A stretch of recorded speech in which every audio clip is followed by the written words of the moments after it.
여러분 안녕하십니까, 진성호입니다. 이준석 전 국민의힘 대표가 만든 정당 개혁신당이 지지율이 정체되기 시작했습니다. 유승민 전 의원이 이준석의 러브콜을 뿌리쳤습니다. 유승민만 왔다면 하고 이준석 전 대표는 지금 탄식할지도 모릅니다. 자, 이준석 개혁신당 대표, 지금 지지율 정체와 함께 내놓는 정책들이 노인 갈라치기다, 여성 갈라치기다, 논란의 중심에 서 있습니다. 물론 이준석 대표가 개혁신당이 내놓는 이 정책들은 나름대로 이유는 있습니다. 그러나 누가 봐도 논란의 대상이 될 수밖에 없습니다. 자, 지금 이준석 전 대표의 신당, 개혁신당 지지율은 어느 정도일까요? JTBC는 2% 부족하다고 합니다.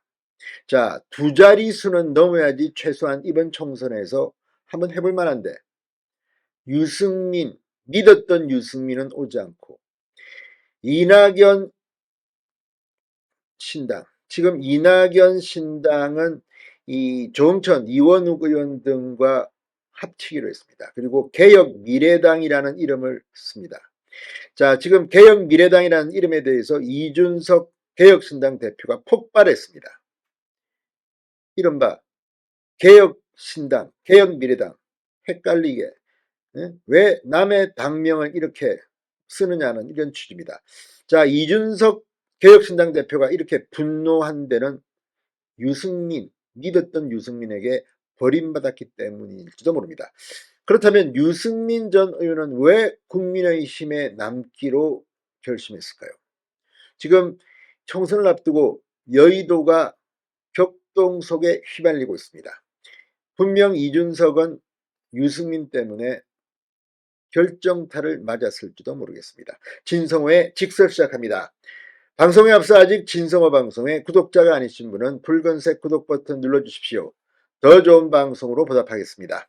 자, JTBC가 이 믿었던 유승민은 안 오고 지지율은 정체, 브레이크 걸린 이준석 신당이라는 이런 헤드라인으로 이준석 신당, 개혁신당을 분석했습니다. 이걸 보면 확실히 지금 이준석 대표, 개혁신당 대표는 힘들 것으로 보입니다.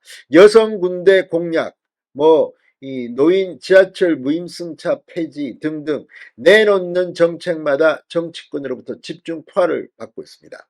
또 이 국민의힘과 민주당 양당 체제이기 때문에 이 공중파 TV나 종편 TV 등의 패널도 이준석 신당, 이 개혁신당을 편드는 패널은 찾아보기 쉽지 않습니다. 이러다 보니까 이준석 개혁신당은 표류하고 있는지도 모릅니다. 실제 지지율이, 개혁신당의 지지율이 그걸 적나라하게 보여주고 있습니다. 자, 이준석 전 대표는 이 국민의힘에 대해 마지막 남아있는 마음도 타들어가고 있을 것이다. 모시고 싶은 마음이 굴뚝 같다고 유승민 전 의원에게 러브콜을 보냈습니다. 이게 불과 일주일 전입니다. 24일 TV조선 유튜브에 나와서 한 말입니다. 그런데 유승민 전 의원은 외면했습니다. 자, 최근 잇따라 내놓는 공약들도 남녀 세대 갈라치기 논란을 빚고 있습니다. 자, 이준석 전 대표, 지금 개혁신당의 지지율은 어느 정도일까요? 자, 지금 이 개혁신당의 지지율이 한 달 동안 박스권 지지율이라고 JTBC는 분석합니다. 자, 이준석 대표가 탈당 후 한 달간 개혁신당 지지율은 5%, 7%대의 박스권에 머무르고 있다면서 한 여론조사 결과를 공개했습니다.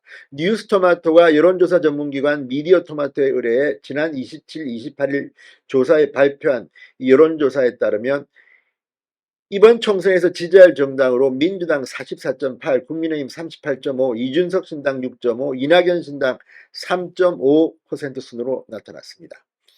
자, 지금 JTBC에 따르면 이 일반적으로 제3지대 신당의 파괴력이 생기려면 지지율 10%를 돌파해야 하는데 아직까지 2% 부족한 상태가 이어지고 있다는 겁니다. 여론조사 업체 관계자는 유 전 의원이 합류했다면 개혁신당 지지율이 10% 돌파가 가능했을 것이다.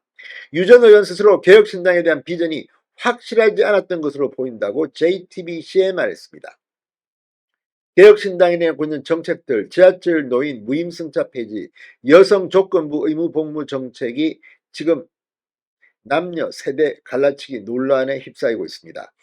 자, 이런 가운데 이 뉴스토마토 여론조사, 이건 이 만 18세 이상 전국 성인 남녀 1010명을 대상으로 진행됐으며 응답률은 3.2%입니다. 그런데 이 조사에서 이렇게 나온 것 말고도 뭐 많은 여론조사가 10%를 최근에는 넘지 못하는 것으로 보입니다. 물론 제 기억에는 이준석 신당이 처음에는 10%를 넘는 조사도 있었던 것으로 기억합니다만 최근 이렇게 정체되었다고 JTBC는 분석합니다. 그래서일까요?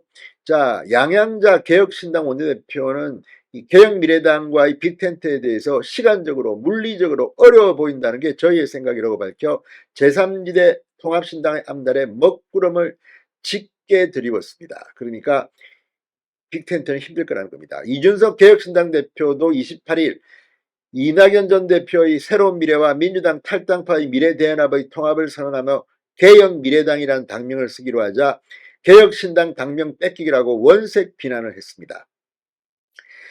이준석 대표는 생각이 비슷한 분들끼리 모이는 것은 언제나 축한다면서도 개혁신당이 출범해서 개혁을 화두로 삼아 이슈를 만들어가는 상황에서 미래대연합과 새로운 미래가 합쳐져서 개혁미래당이라는 당명을 쓰겠다고 하는 것은 의도가 명백해 보인다. 그러면서 이 신경질적 반응을 보였다는 평가를 받았습니다. 자, 이거 역시 유승민 전 의원이 개혁신당 합류를 거부한 것과 무관치 않다는 게 일반적인 관측입니다. 유승민 전 의원은 페이스북을 통해 당을 지키겠다, 공천 신청을 하지 않는다, 국민의힘 잔류를 선언했습니다. 그렇지만 공천 신청을 하지 않는다지 총선 불출마를 하겠다고 말하지 않았습니다. 유승민 전 의원은 24년 전 처음으로 야당이 된 한나라당에 입당했다. 이 당의 젊음을 바쳤고 이 당이 옳은 길을 가길 항상 원했으며 처음이나 지금이나 이 당에 누구보다 깊은 애정을 갖고 있다. 오랜 시간 인내해왔고 앞으로도 인내할 것이라고 덧붙였습니다. 자, 이걸 보면 지금 이준석 대표, 개혁신당 대표는 충격을 받을 것 같다는 생각이 듭니다. 자, 그렇다면 왜 유승민 전 의원은 국민의힘에 남기로 했을까요?